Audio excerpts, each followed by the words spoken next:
گفتگو جو ہوتی ہے وہ لفظوں کی نہیں ہوتی، لہجوں کی ہوتی. گفتگو میں آپ کا لہجہ بولتا ہے، لفظ وہی ہوتے ہیں. آپ کسی کو کہتے ہیں کہ آپ جناب آپ ذرا باہر تشریف لے جائیں، دوسرے آپ کسی کو کہتے ہیں جناب آپ باہر چلے جاؤ، کسی کو آپ کہتے ہیں آپ باہر نکل جائیں. جی یہ آپ کا لہجہ ہے. جو گفتگو ہے وہ آپ کے لہجے کی ہوتی ہے.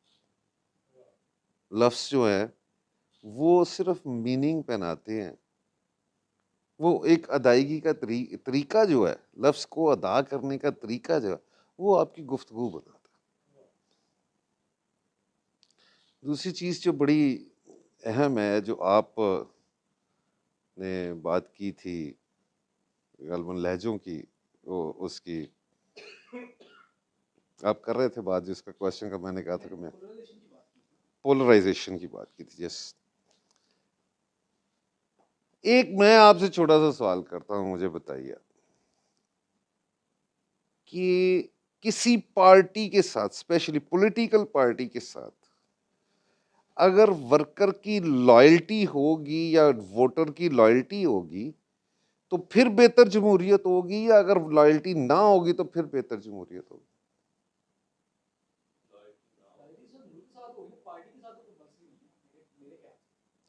جب پارٹی کے ساتھ جتنی زیادہ لائلٹی ہوئے گی اتنی گندی جمہوریت ہوگی. ہمارا المیہ یہ ہے کہ ہمارا لیڈر جو ہے وہ ووٹر کو اپنا لائل بناتا ہے، وہ اپنی پرسنالٹی کا لائل بناتا ہے. ہمارے یہاں پہ پرسنالٹی کا اتنا زیادہ پرستش ہے کہ قادری طاہر القادری صاحب کو ان کے فالورز جو ہیں وہ نہ صرف وہ حلیہ اپناتے ہیں بلکہ ان کا لہجہ، ان کے ورڈز اپنانے کی کوشش کرتے ہیں. عمران خان کے جو فالورز ہیں اس کا لہجہ، اس کے ورڈز، اس کا سٹائل اپنانے کی کوشش کرتے ہیں. میں بڑا پریشان ہوا دیکھ کے. اس دن ایک ڈی سی کالونی میں ایک جلسہ تھا، اس میں میں گیا تو وہاں پہ کوئی پولیٹیکل ان کا ہے، عاطف کا کیا نام ہے اس کا، وہ لیڈر عاطف افتخار چیمہ شاید کیا، وہ آیا تو he was in a track suit.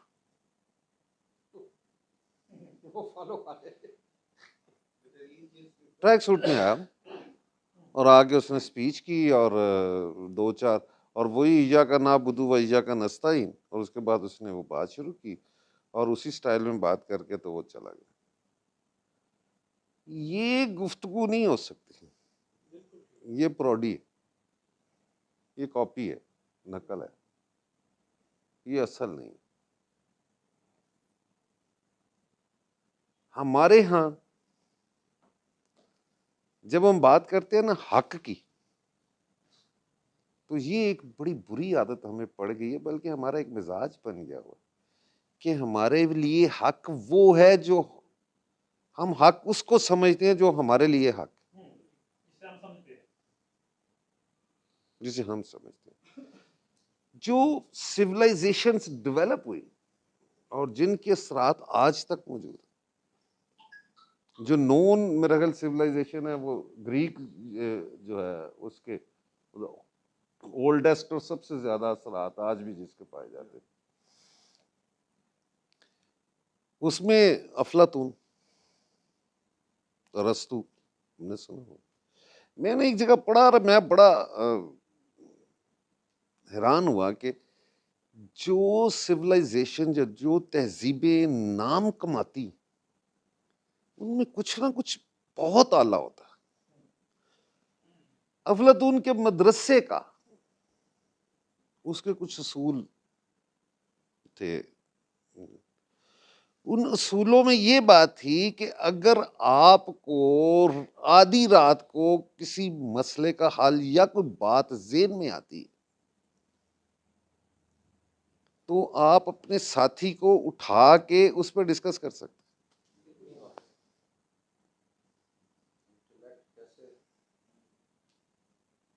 آپ اپنے ساتھی کو اٹھا کے، اور ہر طرح کی اجازت تھی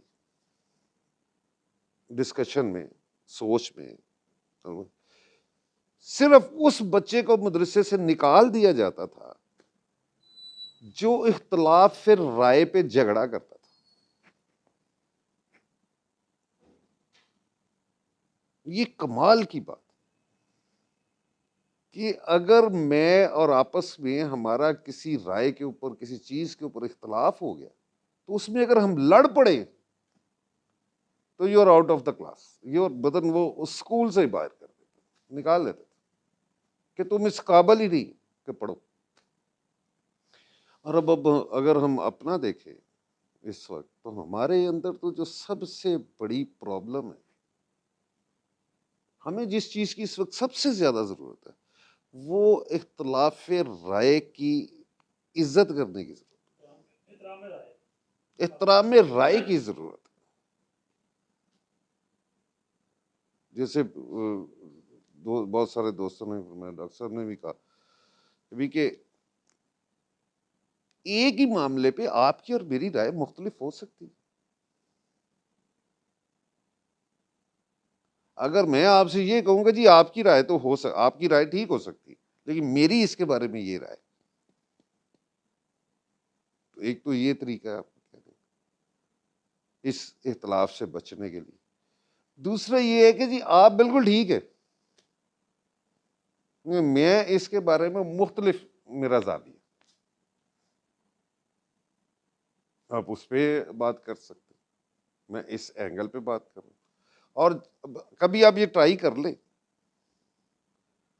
یہ اس طرح کی کوئی آپ کہیں پہ آپ کا اختلاف بنتا ہے، اور آپ بجائے اس پہ گرما گرم بحث کرنے کے یا اپنی نئی دلیلیں لانے کے، آپ اس کو اس طریقے سے سٹارٹ کریں، تو آپ دیکھیں گے کہ میں 100% شیور ہوں، اور میں نے بہت دفعہ آزمائی یہ بات، کہ الٹیمیٹلی ہم دونوں کی رائے ایک ہو جاتی.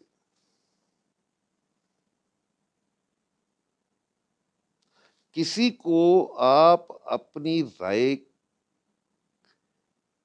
کسی کو آپ چاہتے ہیں کہ وہ آپ کی رائے کو ایکسیپٹ کرے، آپ کی رائے قبول کر لے، یا آپ سمجھتے ہیں کہ آپ کی رائے بہتر ہے اس سے، اور وہ بھی اپنی رائے پہ ڈٹا ہوا ہے، تو پھر آپ اس کی رائے پہلے مان لیں. جب آپ اس کی رائے مان لیں گے نا، تو وہ تیار ہو جائے گا آپ کی رائے ماننے کے لیے.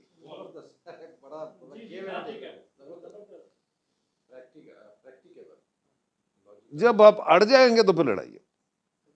تو گفتگو کے آداب میں یہ ایک چیز جو ہے یہ بڑی اہم ہے، اڑنا ایکسیپٹ کر لو، پھر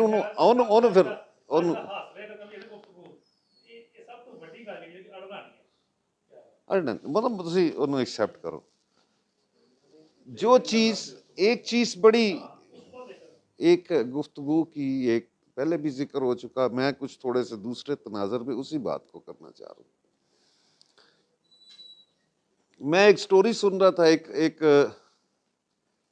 گورے کا انٹرویو تھا جو شعوری مسلمان تھا، مسلمان ہوا تھا، پڑھ کے سمجھ کے سوچ کے مسلمان ہوا تھا. ہماری طرح بائی ڈیفالٹ مسلمان نہیں تھا وہ شعوری مسلمان تھا. تو اس سے انہوں نے پوچھا کہ جی آپ نے قرآن پڑھا؟ اس نے جی پڑھا.